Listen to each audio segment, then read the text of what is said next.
the Rangers turtleneck.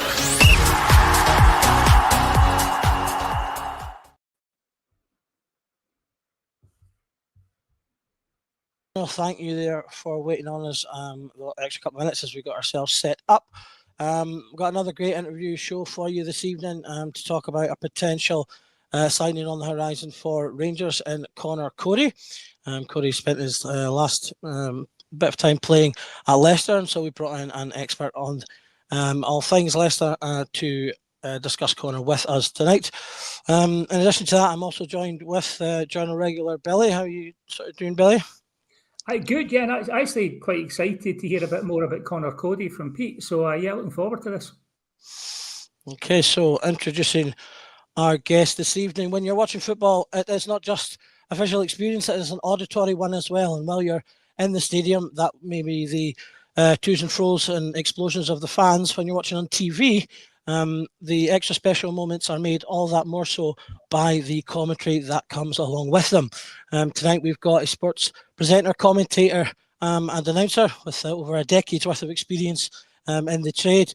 He's appeared, as you can see there, on things such as Qatar 2022 World Cup, the Premier League, announced at clubs like Arsenal, Leicester, of course, and Sunderland, as well as the all three of the elite UEFA competitions, and non-footballing things such as greyhound racing and the Paris 2024 Paralympics. Welcome him back to the channel after he featured on one of our Brown Brogue series videos. Welcome, Pete Selby. Well, thanks for having me. Yeah, really delighted to be here and looking forward to talking about Conor Coady. Unfortunately, we didn't see an awful lot of him at Leicester, but what we did see, I think is very interesting for what will happen potentially up at your club. But yeah, there's quite the story, quite the roller coaster couple of years for Conor at Leicester. But yeah, thanks for having me and maybe able to give a little bit on the manager as well, because I've been giving the highlights commentary at Southampton for a good few years, so I've seen plenty of what your boss has in store for your good selves. So a double pronged attack when it comes to what you've got looking forward to this season if Conor signs, because I don't think it's been confirmed. We might be getting ahead of ourselves, but I think I think it's a long odds on shout. Put it that way. Yes, nothing confirmed as yet, so we're still waiting and hopeful on our end. That's an extra a bonus as well to have someone who's got some Russell Martin knowledge. As we have done with all our previous interviews, guys, if you have any questions you want to put to Pete throughout the show, then do put them in the chat. I'll be paying attention to the chat throughout and picking out any questions you have. So you've got a bonus there. You can either ask about Conor Coady or you can ask about Russell Martin, and we'll see about covering both. So just to kind of sort of open the discussion before I throw things over to Billy, could you give us just a bit of a general outline on Conor's time with Leicester and how he kind of got on? I mean, if you ask the average Leicester fan, they'll first of all say very disappointing. But I take more of a holistic approach, really. I look at the overall picture. He signed for the club, and when he signed for the club, it was a signing when we got relegated to the Championship, and you thought, hang on, we're signing Conor Coady, a guy who was in the England World Cup squad only a year prior. This is a really good player, really good signing, who potentially will be given the captaincy armband straight away. But he got injured straight away. And then at the start of the season, we had Walt Vass and Yannick Vestergaard as the two centre-halves. And Conor Coady missed the first number of months of the season. And he couldn't get back in the side because we were top of the league. You can't change a winning formation, a winning partnership at the back. And it was very unfortunate that he just didn't play. So we didn't see Conor Coady at all. The problem with that is the player going to kick up a bit of a stink? No, because we all know he's a good egg. I'll come on to that in a minute. But he's a good team player. He's a good guy to have around the squad. That's fine. But when you're in the Championship in England and you're earning £70,000 a week, that can cause a little bit of an issue if the club are not top of the league. Fortunately, they were. He got in the side occasionally, and when he did, he maybe looked a little bit rusty. But never mind. It's not a problem because we're going to win the league, and we do. And then we get promoted.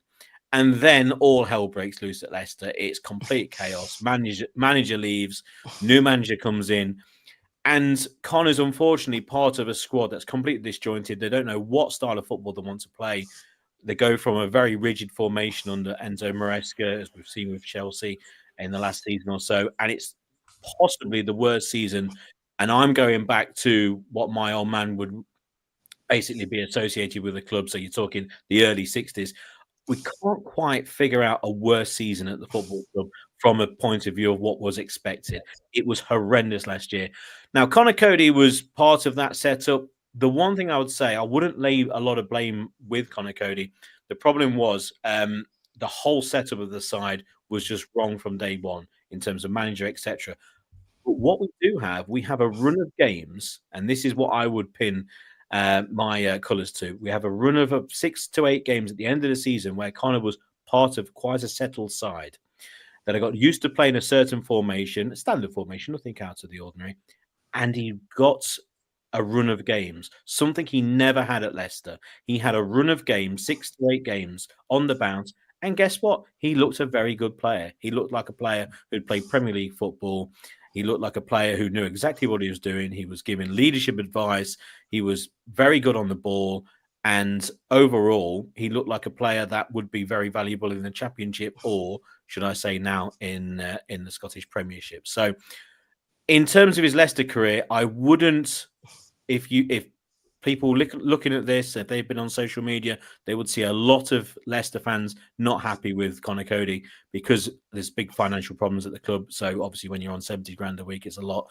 And also he didn't get a run of games. He did at the end of the season. He looked like a decent player then. I think, and this might sound a bit strange, but you could almost draw a line through what happened at Leicester on the field, really, because it was such a mess from the start with him. He couldn't get in the side because of an injury. And then after that, he was in the mess of all mess of seasons. And then at the end, he got a nice run of games and showed that he's a very competent player. And overall, a player I think will do very well north of the border. When you're not doing very well, and again, I can't underestimate how bad last season was. It was the worst season I have ever seen at the football club on every level, every single level. I've seen them get relegated. We've seen them get relegated to League One, okay? And Leicester are one of a proud 10 or 12 clubs in English football who had never been outside the top 2 divisions. We've seen that. This was worse. And so when that happens, you look for scapegoats as supporters. And he was an easy scapegoat. The one thing that Conor Coady does, and we've all seen and heard him, he does a lot of media. He does a lot of podcasts. He does a lot of TV. He does a lot of radio. He's currently doing Club World Cup for the Zone.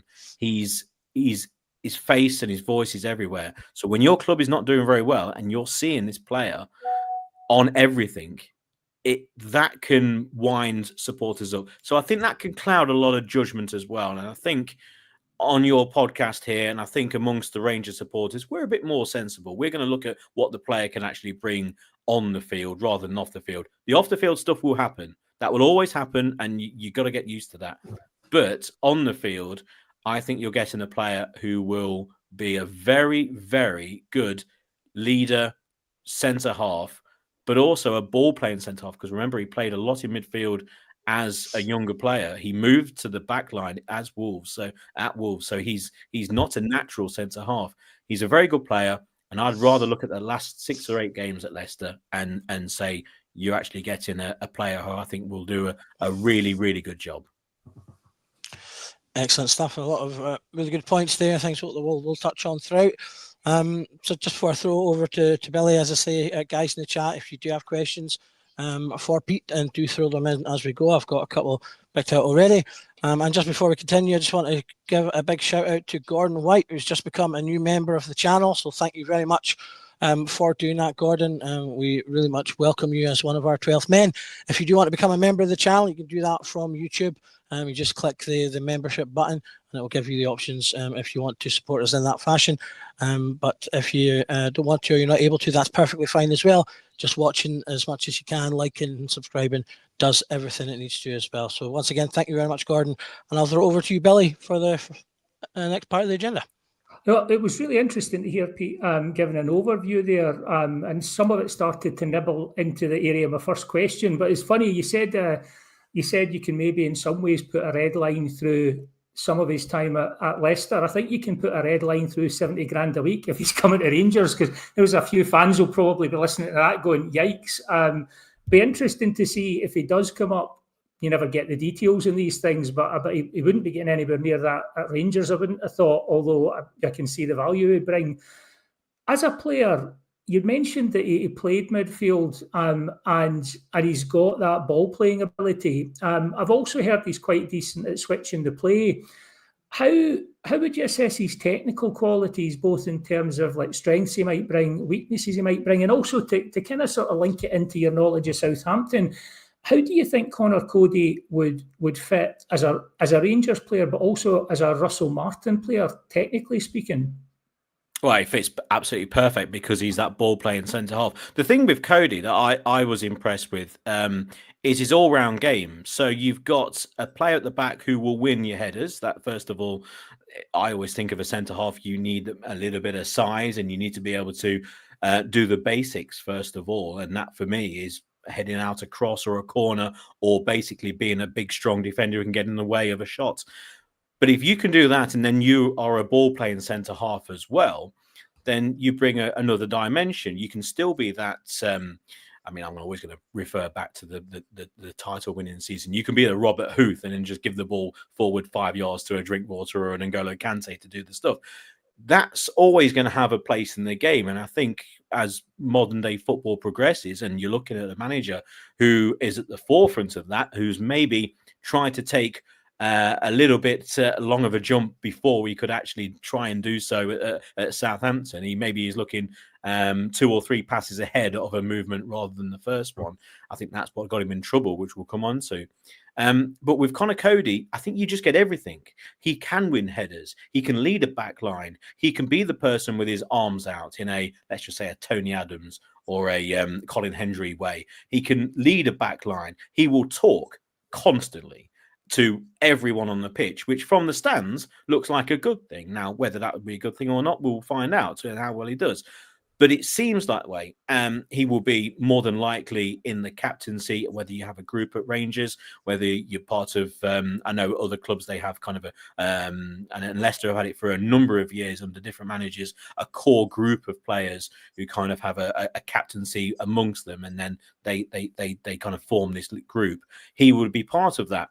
But what he can do, he can bring the ball out of defence and he can pass the ball because, again, he used to be a midfielder. Now, when you hear players used to be, you might have a left back who might have been a centre forward. You might have a goalkeeper who used to play out.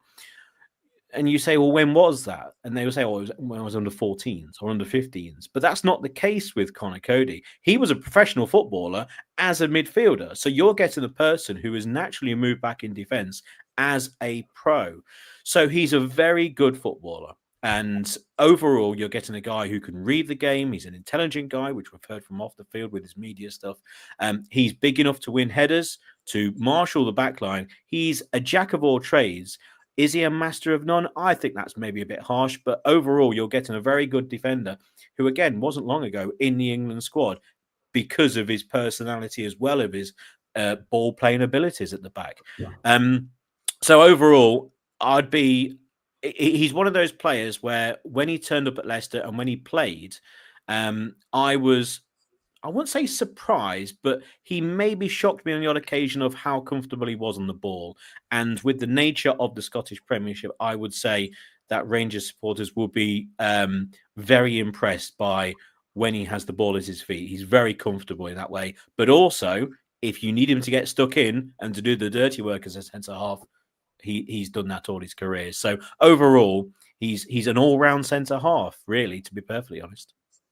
Well, that's good to hear, because one of the questions I think we would have is about that physical side of the game, because up in Scotland, it's a strange little universe footballing wise, and it's a little bit like sometimes watching a highlights reel from 1970s football, some of the tackles that are allowed and things that get yellow cards. So you feel he would be robust enough for Scottish football? That wouldn't be an issue in your mind?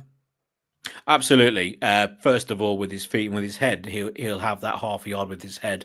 And also physically, he's absolutely fine. I know he picked up that injury at the start of his Leicester career that put him out of the side for 6 to 8 weeks. But that's just something that happens. And I think it was from memory, I think it was a bit of a freak accident.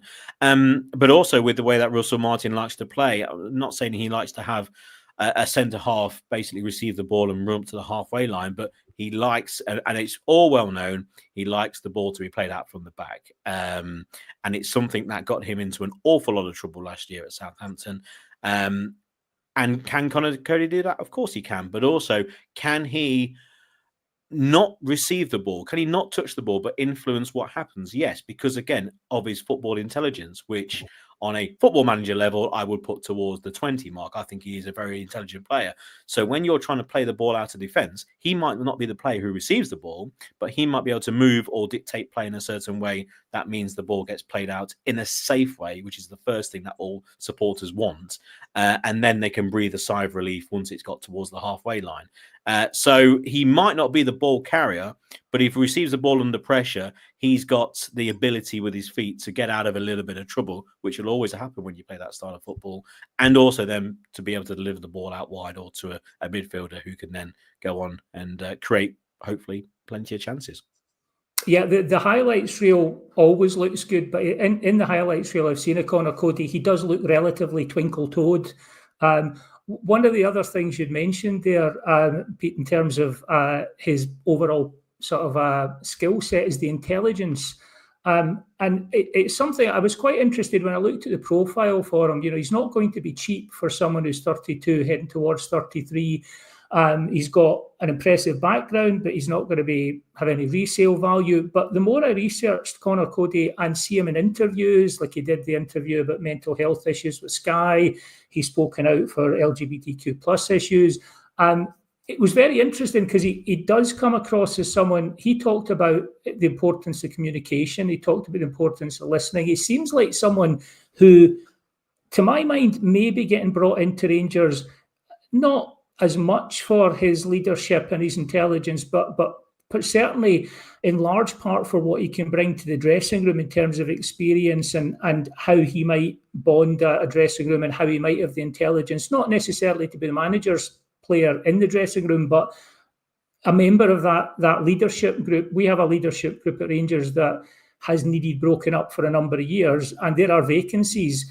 In terms of leadership, in terms of that leadership group at Rangers, do you think he's a ready-made character to go in there and help a team that isn't just looking to compete, but to win things in a pressure cooker situation? Do you think he's got the background and skill set to do that? I think so. And I know coming into a club the size of Rangers, it won't be easy for a player to come in and be an automatic captain. But I think that's what you're getting here. I think you're getting a player of that ilk who will come in and with all of his experience and experience in winning divisions, in playing Premier League football. And the one thing I don't want to do is demeanour the standard of football up in Scotland absolutely whatsoever. But I generally think you're getting a player. And I saw that at Leicester 2 years ago. When we dropped down to the Championship, we had players who were international players who play with their slippers on, really, in the division. We had Harry Winks, who was the best midfielder in the league by a mile. We had Walt Vass at the back and Yannick Vestergaard. All of a sudden, because it was a level below what they've been playing for so many years, they looked like world beaters. They really did. And I kind of get the inkling that this might be the case with Conor Coady. You might be getting the player who all of a sudden, because he's playing in the Scottish Premiership from Premier League football, it might well be that he really excels. And off the field, all what you said, yes, he brings all of that. And we know he's a very good talker. I would be, and again, I'm not completely au fait with the Rangers hierarchy in terms of their captaincy, but I wouldn't be too far off him maybe even coming in and maybe even becoming maybe a vice captain, etc., or maybe having the armband on occasion. That's the sort of play you're getting.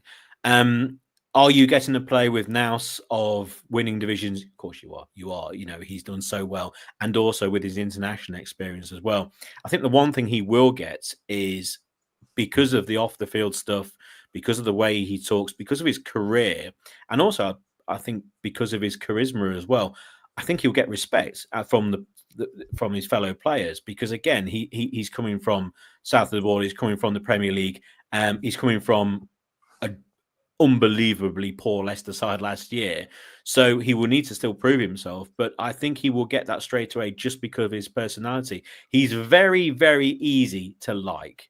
He's a very easy person to like on interviews, on the field of play, from the stands, just by his actions, by what he says, but also as a footballer as well, because he's a sort of player, even though he is twinkle-toed and you see some of the highlights reels, he's a sort of player where you see what he's going to do quite easily, and it normally works out. So he'll look over to the, hang on, he can't pass the ball over to, and he'll do it.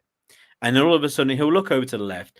He's not going to play her through, and he does it. And you think, well, hang on, there you go. So it's nothing out of the ordinary. It's nothing surprisingly, but all of a sudden he will do everything. And then you'll get to the halfway point of the game and you go, I can't remember Conor Coady making an error.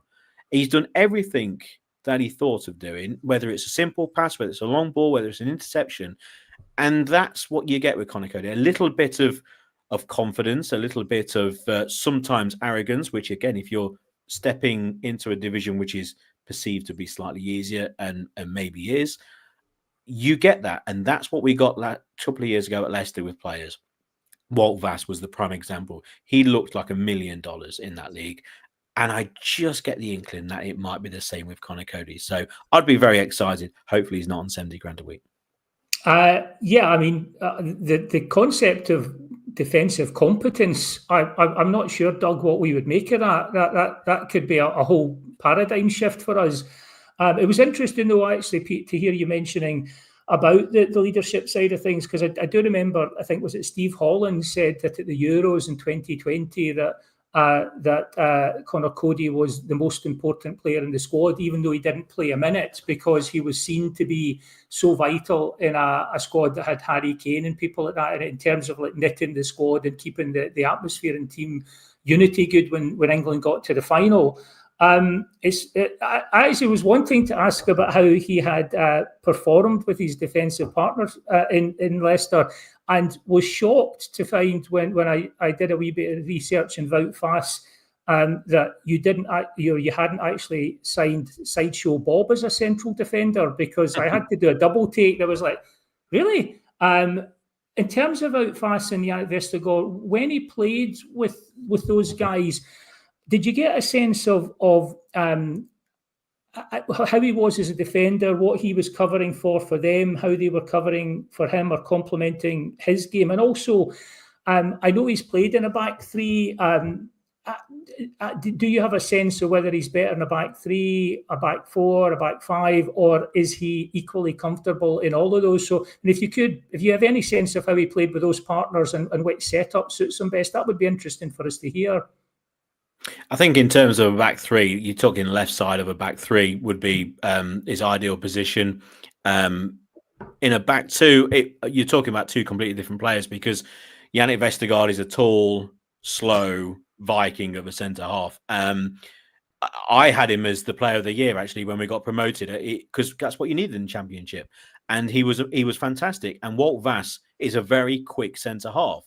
He's completely bonkers, but he's a very quick centre half who, again, he played with his slippers on in the Championship. So Yannick Vestergaard could go forward. He's a very good ball playing centre half.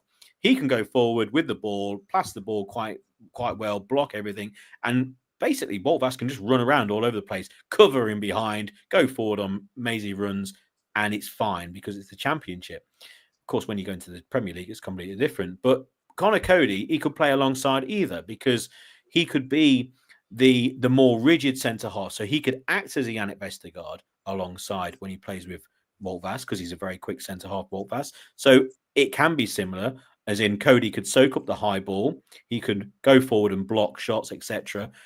And then when he plays with Yannick Vestergaard, Coady is more agile. So he can be the person who runs in behind and covers Yannick Vestergaard. He can be the player who's a bit more all over the place and stick to the line that Yannick will put his arms out and measure, because he has to, because he's the size of a wardrobe. So that's... He's very adaptable, essentially. You got two very different centre halves there. But when he played in a back three, he was more, in my opinion, more effective, because he can play on the left side of a back three, ideally. whether that's going to be a formation that Russell Martin employs at Rangers, we will see. But the four, as AJ said, it could be an issue. The problem is at Leicester, and again, I'm going on what I saw at Leicester. He didn't have that because one season was in the Championship where it was too lower grade for him to really be put for his paces. And then in the Premier League, he was in one of the worst sides that's ever been seen. And at the end of the season, he played in the back two and he looked fine. But again, it was in a team that was already relegated, etc. But from his Wolves days, yes, it was in a back three. The thing is, in his Wolves days, he was playing in a side that got promoted into the Premier League and then was really good in the Premier League for a number of years. That level of football he's not going to be encountering at Rangers. So in a back two, he will be fine, with the greatest respect. So I think he will be fine in the back in a back two. If he plays in a back three, then that would be fine. You need your wing backs, and if he ain't got any, then there you go. That would be one problem. I hope you're not implying that the upper reaches of the EPL are slightly higher quality than Dundee, Aberdeen, and the like. I'm sure Scottish football will be in uproar about that. Not that you'll get any arguments here. I went to a lot of Scottish Championship and League One games during the Commonwealth Games of 2014. I went to a lot of games during that, and so I'm well abreast of all the low league Scottish, and I had a great time, by the way, as well. But there we go. But you never know. He might, and we've not mentioned his name as yet, but he might have a nice outlet in a very quick but 39-year-old centre forward who might be appearing north of the border. But we'll see.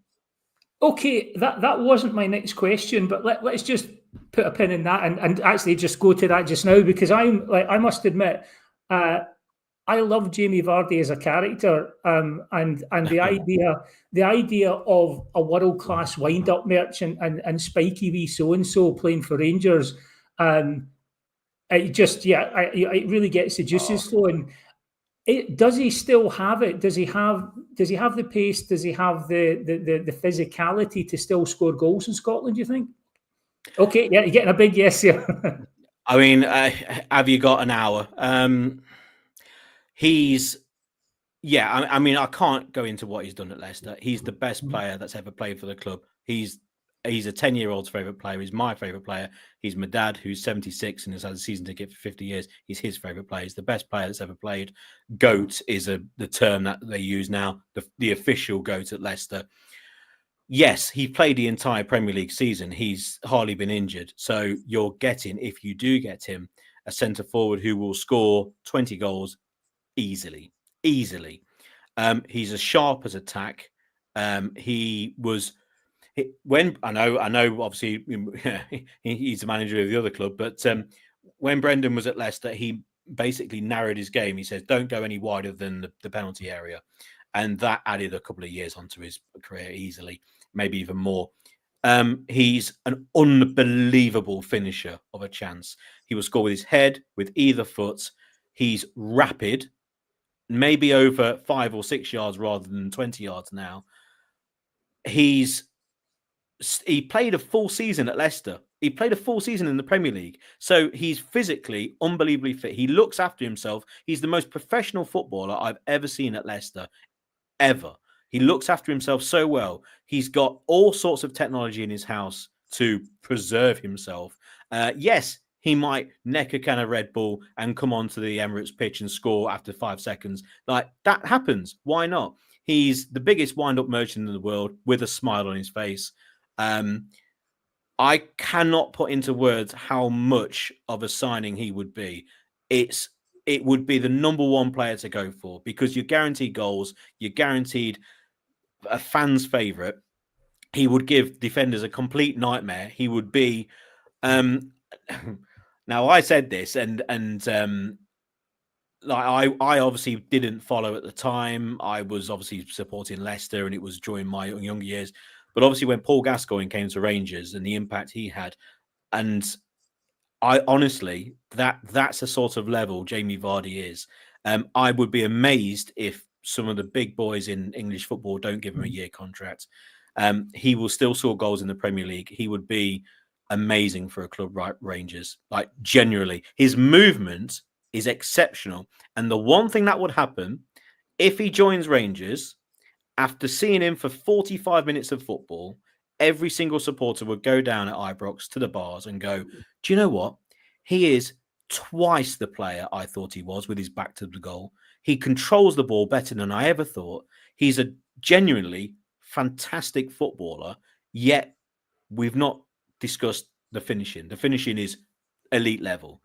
His movement is, I think, one of the best that I've ever seen of any player at any club of any ilk that I've ever seen, including international. His movement is unbelievable. And if you get a person who can feed him the ball, he'll put it in the back of the net. So if Vardy signs for Rangers, you're probably going to get a couple of years of a guy who will score an unbelievable amount of goals. But not only that, will put a smile on your face, even by blocking a fullback trying to clear, because the fullback, not only the ball, will go into the stands as well. I have to say, the thought of signing Jamie Vardy puts a smile on my face. My only question was around age and how that can maybe blunt pace a little bit. But in terms of a psychological fit for our club, he's always been someone I looked at and thought, if money was not an issue, he is, like I say, the kind of narky, wee wind-up merchant, but also a world-class footballer. And like you say, he seems to have a sense of humour as well. Absolutely. Like, I mean, he's a genuine football hero from the stands. There's no other way about it. He's the Roy of the Rovers of the modern era. Now, I'm saying that as a Leicester fan, but I'm generally at the moment taking my hat off and just putting my commentator's kind of hat on. And from a really level-headed standpoint, I can't put into words how much Rangers fans would love him, like absolutely love him. But also, he will score an unbelievable amount of goals. Like he's so quick, and he's still got it. He's absolutely still got it. And even if it's for a year, because it will probably be a year contract, maybe 18 months, but he could do a couple of years at Rangers and score an unbelievable amount of goals. And who knows? There might be that one game where you go, do you know what? It's gone. The sharpness is gone. Or that one injury, which he's never really had, that happens, and you go, hang on. All of a sudden, he looks like he's 39. He doesn't look like he's 39 in the slightest. He's one of the fittest players at the football club, and that was a Premier League football club as well. Bleep tests and all the fitness beforehand, he was right at the top. So he's ridiculous when it comes to a footballer, but also as actually a physical specimen. I'm not quite sure why this has happened. I mean, maybe because he didn't play Premier League football until he was 27, so he's not got the miles on the clock. But I know we're talking about Conor Coady, but if Jamie Vardy happens, honestly, and I know you need a defence to win titles, and there's a lot of things that need to go right. But if Jamie Vardy signs for Rangers, honestly, he would be, from what I can see from afar, he could be the deciding factor between yourselves getting from where you are to right on the tail of those over the road. Like, that's how much of an impact I think he would have on, and also in big games in Europe and in the big games against Celtic. A guy who's done what he's done. If there's a chance to score, he won't be, the atmosphere, etc., all that, it won't be a problem. It won't be a problem. Well, that's one of the questions, was actually moving towards Europe, and I feel a bit bad for Conor Coady there, because it turned into a Jamie Vardy love fest, but for understandable reasons. I tell you, we could be here all evening. I unfortunately, I think we are time limited, because I think in all honesty, most football fans of most clubs could happily listen to an hour about Jamie Vardy. But on Conor Coady, in terms of his limited European experience, I think he's only really played European football the season with Wolves, where they got to the quarterfinals, maybe in 1920. He was named in the UEFA squad of the season for that, but European football is a big deal at Rangers. Both in terms of prestige, and in the last 5 or 6 years since Gerrard came in, it's kind of how we've rebuilt our footballing reputation at a wider level. It's also really important from a monetary point of view, because there just aren't the revenue streams in Scottish football for winning tournaments. Do you think he's got the technical expertise, the skill set to perform in Europe? And as a slight addendum to that, do you think he would be able to hit the ground running? Because like playing in Europe is one question. We're playing in Europe in 4 weeks' time against Panathinaikos. So ideally, if we're looking to upgrade, we're looking for players who can come in and perform at a decent level straight away. Do you think he's got that in his locker? Well, hopefully he's got a spinning bike in the DAZN studio doing the Club World Cup punditry, so he's keeping quite fit there. But I would say so. I mean, we know that, as you outlined, he hasn't maybe played the European football in his career, but to be part of the England squad, etc., as we were talking to previously. And also, again, just the natural ability, but also the confidence that he exudes and the experience factor. And I think experience can be a little bit of a strange word, because you can have a player. I think people mistake experience for age. So you can have a guy who signs who's 35 and you go, well, he's got experience on his side. Doesn't matter if his legs are gone. It doesn't matter if he can't play football anymore. It doesn't matter whether he's experienced or not. But with Conor Coady, I think you're getting both. I think you're getting a player who will be fit and ready and physically able to play in the Scottish Premiership and in Europe, and also excel at playing, but also you get the experience as well. A bit like Jamie Vardy as well, when we're talking about him, he's still got it in his legs and also obviously upstairs. So yeah, I think he would be just a vital asset. I think he would be also, I think rather than his own performances, I think he would be more of a calming influence on maybe new signings or maybe younger players who haven't played in Europe, or maybe players who have maybe been slightly overawed with European football in the past for Rangers. Something that I don't actually know that whether that's been the case, but maybe there has been.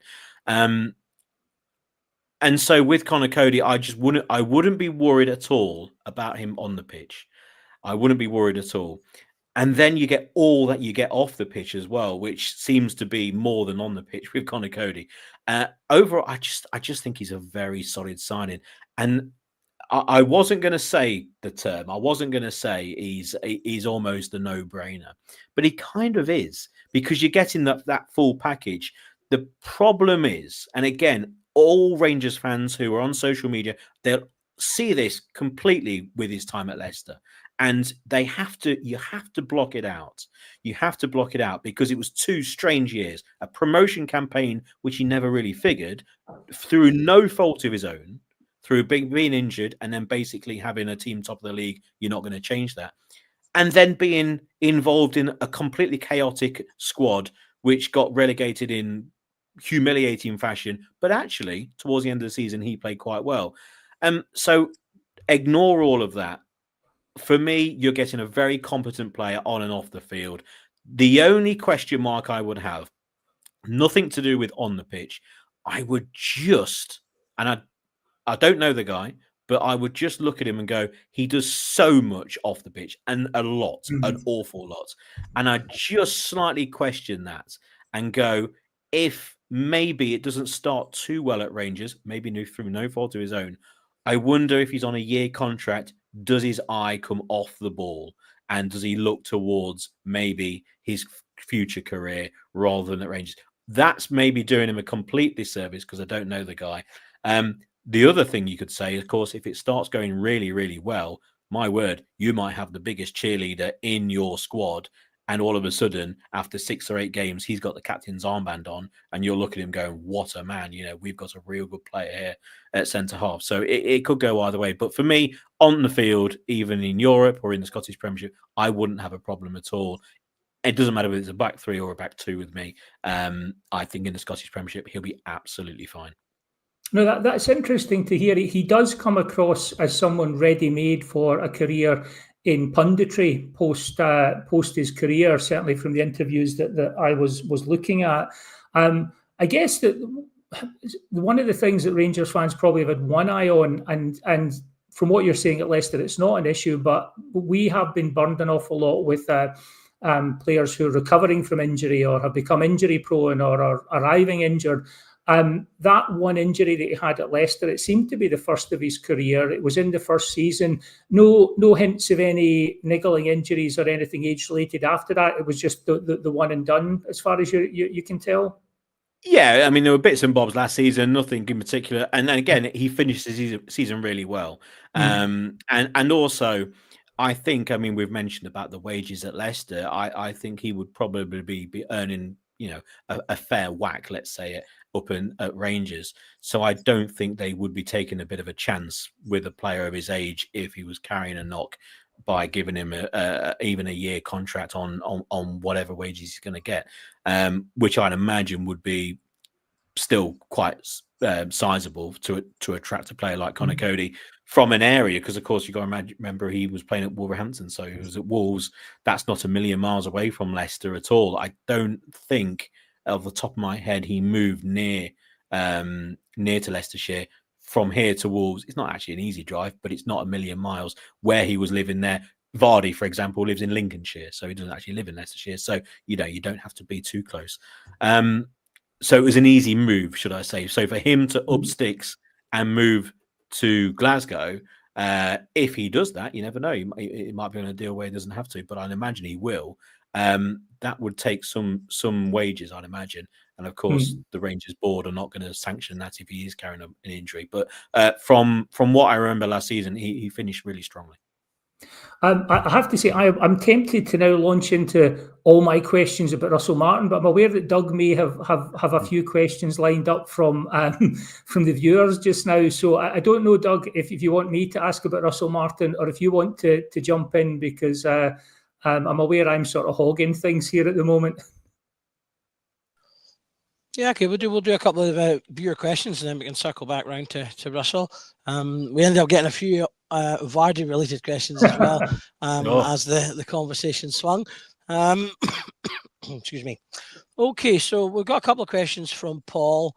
Two here kind of fit together, so I've just got to put them. We touched on he asks about Coady being a leader in the dressing room, and we kind of touched on that, I think.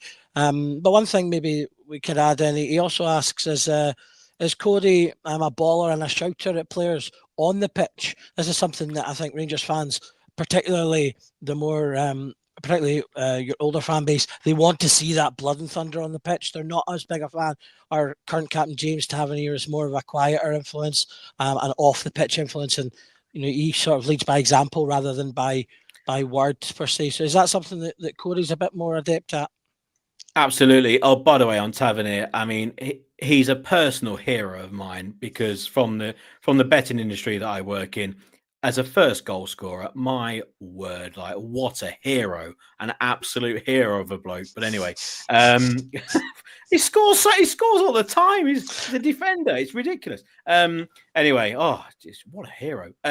Yes, basically, that's the thing with Coady. As a player, as in with the ball at his feet, he'll be fine. As a player, as in a defender, to try and get in the way of shots and head the ball out, he'll be fine. He's not the tallest, but he's okay at that. But will he shout and ball at players? Absolutely. Absolutely. You'll hear him constantly. Well, you won't, because it's a very loud stadium. But he'll be shouting constantly. You'll get that from the stands. That was what I was saying by the appearance of Conor Coady for a supporter in the stands. You look at him and go, yes, I like that, because he'll be talking constantly to everyone, pointing, shouting, being the man with his arms out at the back. And then when he gets the ball, he can play. He really can. And then when he doesn't have the ball, he can still be that old school centre half to block. He's a jack of all trades again, but he's not, because he's actually very good at them. Normally you label a player like that, he's a jack of all trades, master of none. What is he a master of? I think probably shouting and at players. I would say that's probably his best deal. Whether they understand a single word he says, because he'll do it in a Scouse accent, I've no idea. Or whether to listen to him, that's a completely different story. I mean, I don't think that happened this year at Leicester at all with any player shouting. They didn't hear me from the stand shout at them, because there was a lot. So yeah, he will be a lot.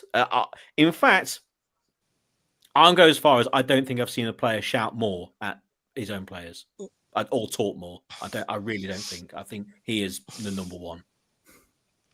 Sounds good. I do think that's something we've missed a little bit since we had Connor Goldson for a few years, and he was very good at that, very active at the sort of the shouting and the organising the things. So I think we have missed that. So that's really good to hear.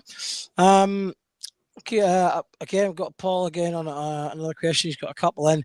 You touched on his ability, and he has the ability to step up to European football. Obviously, with Leicester, I believe he only played around 20 odd games last season. Do you think he'll be fine stepping up, not only in terms of the quality, but the number of games he might have to play at Rangers? We sort of will likely to play 50 to 60 games. Obviously, we can probably likely Thursday, Sunday, but ideally it'll be Tuesday or Wednesday, Sunday. Week in, week out. Is that something you think he'll be able to cope with? Yeah, I can't see it being a problem. Russell Martin would, he's not afraid of rotating players, so he'll be fully abreast at that, and something actually I think he will excel at with European football. Strangely enough, when it comes to Russell Martin, I think what I was going to touch on, which we'll come on to probably in a short while, is the European aspect of him being manager. I think is a huge plus point. But anyway, we'll come on to that. But yeah, I think he'll be fine. Again, because it was a very stop-start career at Leicester, it's a little bit awkward throughout. It wasn't his own fault in the first season, again, because of the success. Last season, honestly, it was such a mess. But in terms of his physicality, I can't see it being a problem at all. But again, what you have in terms of a manager will be a person who will have he'll have a complete, even though he has a very firm ideology when it comes to how he wants a team to play.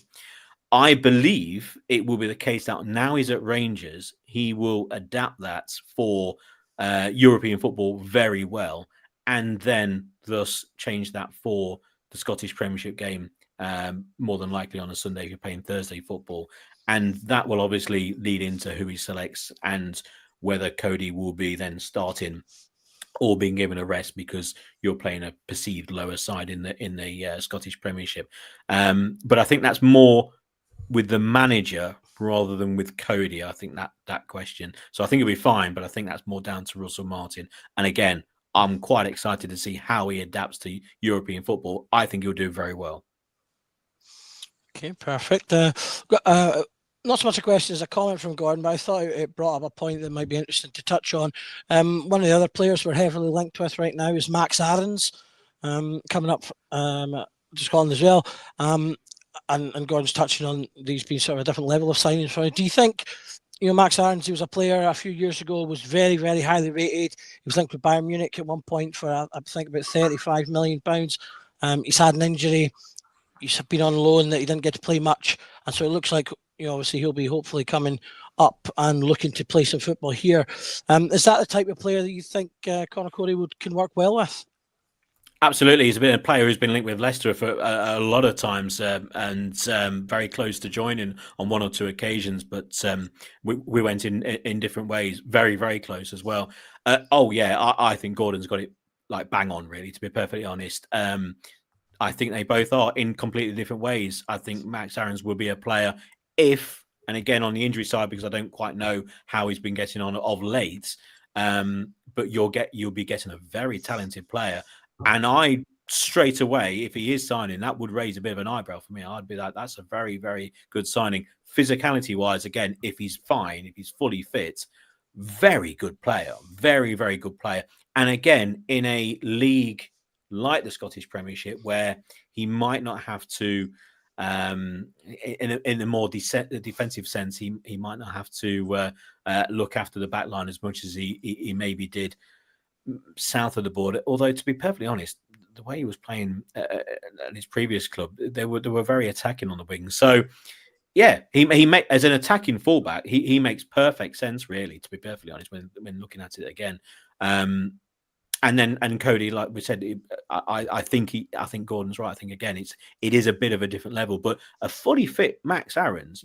I mean, I'd be more looking at that as a signing, going, if that comes off, you'll be looking, going, can we hold on to him rather than what can we expect over the next, say, 2 or 3 or 4 years? Because again, he was hot property. So if he can prove himself and get fully fit, then wow, that's not quite your captain's, because obviously I hold him in very high regard, but he'd be right up there. Yeah, unfortunately, from the longer term picture, the rumor is that it's a loan, that we're going in for Aarons, and that we don't have any stipulations. So we'll need to see how that one pans out. But Very good yes, player. Very good player. Absolutely hoping, as I say, he looked very, very good a few years back before his injury. So hopefully, if he can rediscover that, we'll be on to a winner there. Okay, so I think we're into the Vardy level questions now. AJ's asking, did Leicester offer Vardy a new contract, or was it a mutual thing? You just decided this time was up, sort of thing? Yeah, I think I literally an hour ago talking about Jamie Vardy, and I kind of get the impression it was basically it was time. It was almost a shame it didn't happen at the end of the previous season, because there was all sorts of tifos, etc., all around the ground, because it was 10 years and it was fantastic. I think it was almost just an end of an era. There was none of the 2016 league winning side still in the squad. Mark Albrighton retired at the end of the league winning season 2 seasons ago. So he was kind of on his own with, again, chaos in the dugout. It's not the same club. It's not the same club. You look at one of his former players is one of the coaches, Andy King, and maybe you looked at that and gone like, hang on, things have just moved on. But I think, and when the decision was made, first of all, yes, I think discussions would have been made between Leicester and Vardy, and they would have wanted him to play. But I think sensible discussions between him and Kuntop, the owner, I think it would have been a very mutual agreement. You know, whatever you want to do, Jamie. Do you want to sign for another year? Here you go. If you don't, no worries. It's up to you. You know, you've done so much for the club. But I think the decision of Jamie Vardy to leave is the first selfish thing that he's done at Leicester. And I don't say that in a bad way, because he's been such a team player. He's been so respectful for the club for signing him. He's turned down Arsenal after he won the league, famously, with a lot of help from his wife, who helped convince him to stay at Leicester. He's been so loyal. He could have moved on probably countless times. When he retires, I'd imagine there'll be loads of stories about clubs all throughout the world maybe trying to sign him on occasions. But he stuck by Leicester, and I think he's just looked at it and gone, I can still play at the top level for a good couple of years still. And when I mean top level, I'm talking top level in the Premier League. So I'm going to do this for myself. And I think it's the first time he's thought about himself in 10 years or more than 10 years at Leicester, rather than for the football club. And that's fine by everyone at Leicestershire, everyone, football supporters, hierarchy at the football club, players, doesn't matter. He's turned around and gone, I think it's a decision for him. And it's the first time he's ever done that. And that's why he's the fans' favourite and always will be. So good stuff. Always great when you get a player like that at your club. I'm aware of the time. I was wondering, can I chip in with a question about Russell Martin? Yeah. Just two things. One was, you said you think Russell Martin's style could be very successful in Europe. What makes you say that? Because that's one of the big unknowns. He doesn't have the European experience that we can look at. And also, I'm hearing a lot about Russell Martin being the kind of manager who players will run through the proverbial brick wall for, and the fans fall in love with. Is that your experience of his time at Southampton, that he builds that sort of togetherness? And again, you know, in terms of Europe, I was just interested as to why you think his style could serve us well there. Yeah, first of all, I have been a commentator for Southampton for years and years now, even though I'm obviously a Leicester fan, but I've done their highlights commentary for a number of years. So I've seen a lot of Southampton and all throughout Russell Martin's tenure. The one thing with football, it's so... people look in the last 2 or 3 weeks, or maybe in the last 4 or 5 months, or even season once you finish the season. But with Russell Martin, I just don't think you can do that when you look at his Southampton career, or maybe his career overall. But we'll stay with Southampton, because people will look at a side who got relegated from the Premier League. You ask everyone, Russell Martin, they'll go, oh yeah, the guy who got fired by Southampton after a number of games, and then they only got like 11 points in the Premier League. That's correct. But he also got Southampton promoted. He also got them on a club record undefeated streak in the Championship after a little bit of a rocky start, playing some unbelievably open, free-flowing football.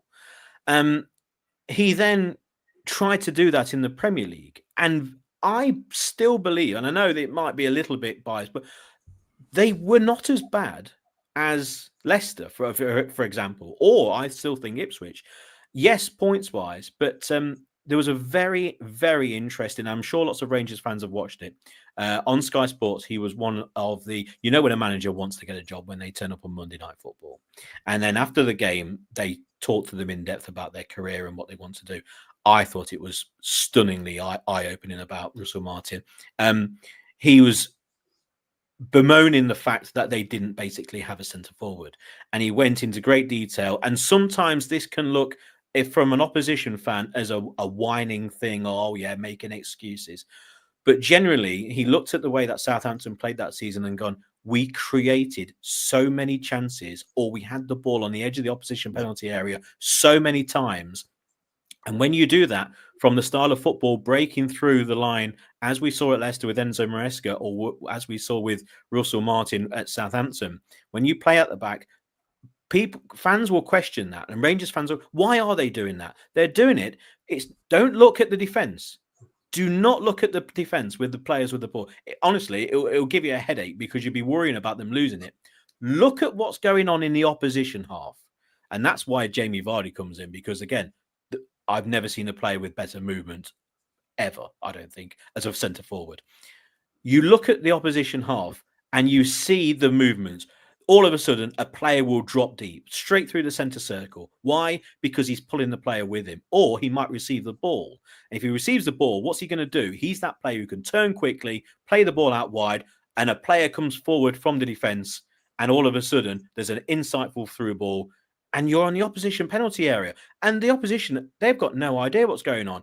And all of a sudden, your fullback is on the opposition penalty area on the left side.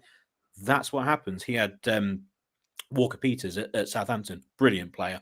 And all of a sudden, he's on the edge of the opposition penalty area. How did he get there? Well, because everyone's looking on the other side of the field.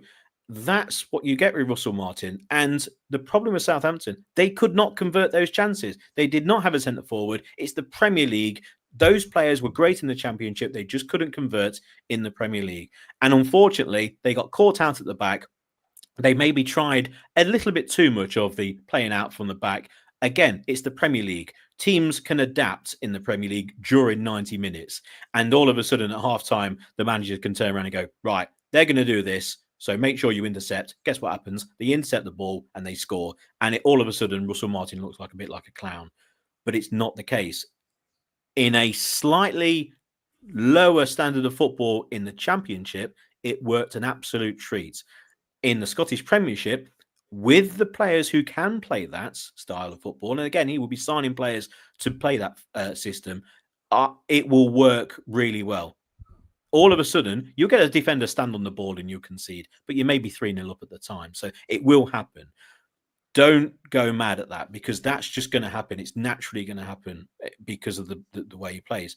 So when it comes to European football, for me, with Russell Martin, I see a guy who looks like he's learned so much in the Premier League, so much. And I think it's a guy who, he never said it because he can't turn around on live TV and turn around and go, the way I play, my philosophy of football, I'm going to change, and I think it was wrong to do this all the time. Like, he can't do that because he's admitting guilt. He's admitting the fact that he was wrong. You just can't do that as a manager. But, and it might be a little bit psychology, or it might be me looking at things completely the wrong way. I looked at him really, really sternly there, and he's a very confident guy, a mentally confident guy, which you want in a football manager. But I saw a little bit of humility there, and I think he's looked at that and gone, I can't play this maybe every single week. And he played different formations at Southampton. He adapted against teams. Sometimes it did not work. He had a terrible record against Leicester. Maybe he got outthought by Enzo Maresca, but many did in that league. But what he did, he outthought 20 of the 23 managers in that league. And you'll get teams come out with a unbelievable low block, which you have in the Scottish Premiership, turn up at Ibrox. You have teams who will try something completely different, maybe play long ball football down the wings, maybe try and hit a big man. We had all that in the Championship. We had it all, and he adapted. And the reason why it worked is because because the level of football was fine for the team he was playing with, but for his team. In the Premier League, it wasn't. But with Rangers, I think that when he makes those adaptations with teams, he will be fine. And I think it will be, and you'll see it from the stands, and you'll see drastic changes on the field, and you love it. You'll go, yes, I can see exactly what he's done now. And then when it comes to Europe, I just think that you'll get you'll get a manager who will approach every single game on its merit. And I don't think he'll be scared at all to look at a team away from home in Spain, in Portugal, in wherever, and go, do you know what? The best way that we can beat this side is playing to our strengths and doing what we do best. And I don't think he'll be afraid to do that. But also, if he looks at the team and goes, do you know what? We need to actually go in with a low block away from home. I think now that he's learned so much from his time in the Premier League at Southampton, where it went wrong. And I think he'll look at that and go, do you know what? We can't actually go gung-ho. I've done this before. I've seen this book. I've seen the film. I've read the book. And I think he's learned from it. So that's why I think he'll be very good in Europe, because I think where he needs to be brave, he will be brave. And where he needs to have learned, I think he will have. If he hasn't, you know where it's going to go. But I just got from seeing him on TV, from listening to a few interviews, and also from hearing from him immediately after leaving Southampton, I think he almost kind of looked around and went, yes, we needed a centre forward. We got to a position where we could score goals, but we just couldn't. Again, look at the goal scoring record for Southampton last year. Appalling. But I think you got a guy who goes, do you know what? Next time, I think I've got it cracked. And at a slightly lower level, with respect, I think he'll be very, very good. Sounds like excellent stuff. Particularly, I think a lot of fans are keen to hear that, both from him, because I think he has said it himself that he has learnt lessons from what he's done before, and I think that's a big plus for us, because, like you say, if he sticks to his guns the way that we did, our previous manager did, Philippe Clement, who he was similar in that he had a way he liked to play, and when it didn't go right, he just refused to change. And yeah, it only goes one way in that regard. But that's us hit just past the hour mark, so I'm sure we could keep talking about this for hours more, no doubt. And we did have a couple more questions, but I think we'll need to wrap it up there. So first and foremost, let me thank everyone who's watching this evening, everyone that's been in the comments. Again, another night with loads of comments, really good questions. Thank you for all your questions and everything that you've had for Pete this evening. Thank you, Billy, for joining and helping with the interview this evening. No, it's been an absolute pleasure. I could sit for another hour, but I know Pete may have dinner plans from what he was saying before.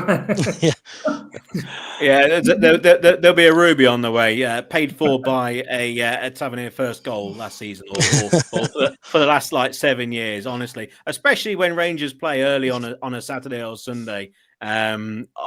Honestly, you could, whatever market I want to get involved with, it starts with a first goal for him. Absolutely, what a hero of a guy. But I can't. Yeah, Coady will be fine. He'll be absolutely fine.